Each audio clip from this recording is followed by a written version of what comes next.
জনগণের সমর্থন নিয়ে যারা সংসদ সদস্য হিসেবে অধিবেশনে অংশগ্রহণ করেছেন তাদেরকে তাদের দায়িত্বটা আজকে আমরা স্মরণ করে দিতে এখানে এসেছি।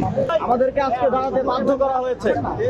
আমাদের সাথে আমাদের বীর শহীদদের পরিবারের সম্মানিত সদস্যবৃন্দ আছেন এখানে।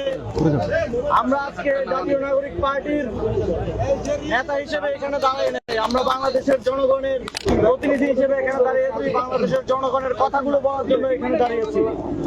নির্বাচনের পরে আমরা দেখেছি যে এক ধরনের গুমট আবহাওয়া সব দিকে বিরাজমান রয়েছে। যারা সোশ্যাল মিডিয়ায় লিখতেন, রাজনীতি সচেতন যারা বিভিন্ন বিষয়ে কথা বলতেন, 5ই আগস্টের পরে আমরা দেখেছি যে যারা বাক স্বাধীনতার সর্বোচ্চ ব্যবহার করেছেন তারা এবারে নির্বাচনের পরে এক ধরনের ভয়ের মধ্যে আছেন যে লিখলে আবার কি জানি হয়।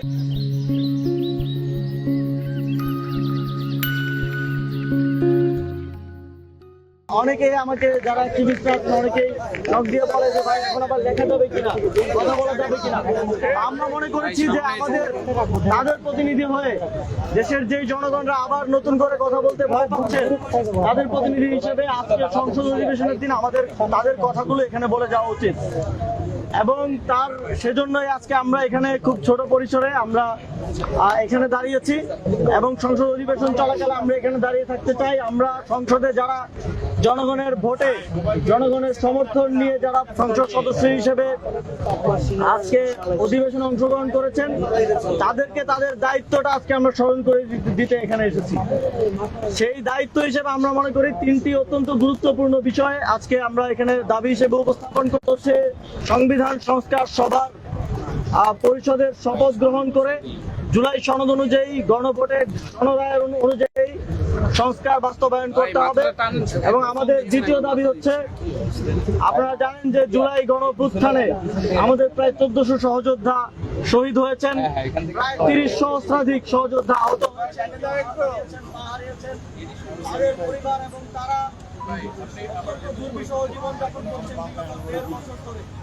আমরা চাই এই শহীদ এবং আহতদের এই মোবাইলটা মুখের উপর ধরেন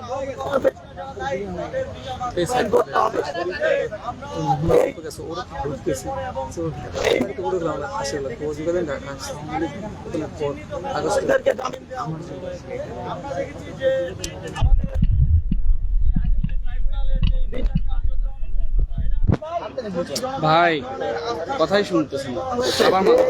আমরা এই বিষয়গুলোতে আবারও শহীদ পরিবারদের এবং শহীদদের প্রতি